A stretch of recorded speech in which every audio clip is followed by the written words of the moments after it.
You know, there are American heroes who don't like this idea. Neil Armstrong, Gene Cernan have both testified against commercial spaceflight in the way that you're developing it, and I wonder what you think of that. I was very sad to see that, because those guys are, those guys are heroes of mine, so it's really tough.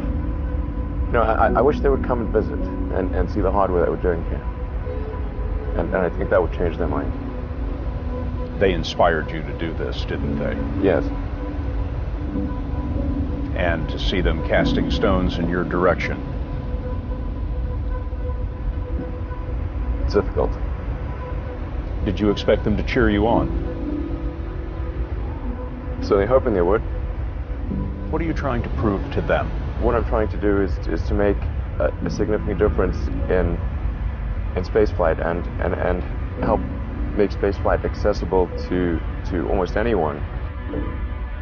One of the most difficult choices I've ever faced in life was in 2008, I think I had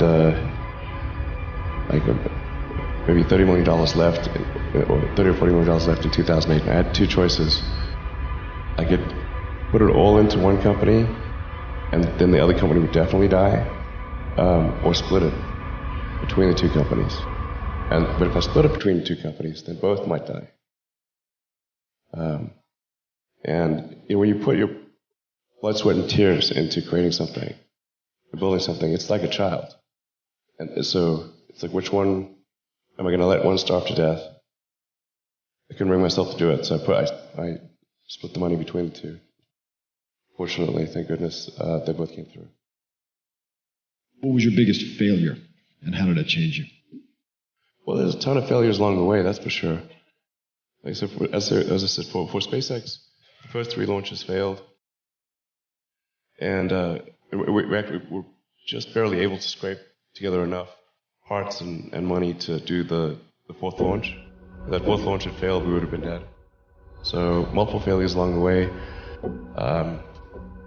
I tried very hard to get the right expertise in for SpaceX. I tried hard to find a great chief engineer for the rocket, but the good chief engineers wouldn't join, and the bad ones, well, there was no point in hiring them. So I ended up being chief engineer of the rocket. So if I could have found somebody better, then we would have maybe had less than 3 failures. That 3rd failure in a row, did you think, I need to pack this in? Never. Why not? I don't ever give up.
Another future where we are out there on many planets, maybe even going beyond the solar system. I think that second version is incredibly exciting and inspiring, and there need to be reasons to get up in the morning. You know, life can't just be about solving problems. Otherwise, what's the point? There's got to be things that people find inspiring and make life worth living. When my brother and I were starting our first company, instead of getting an apartment, we just rented a small office and we slept on the couch.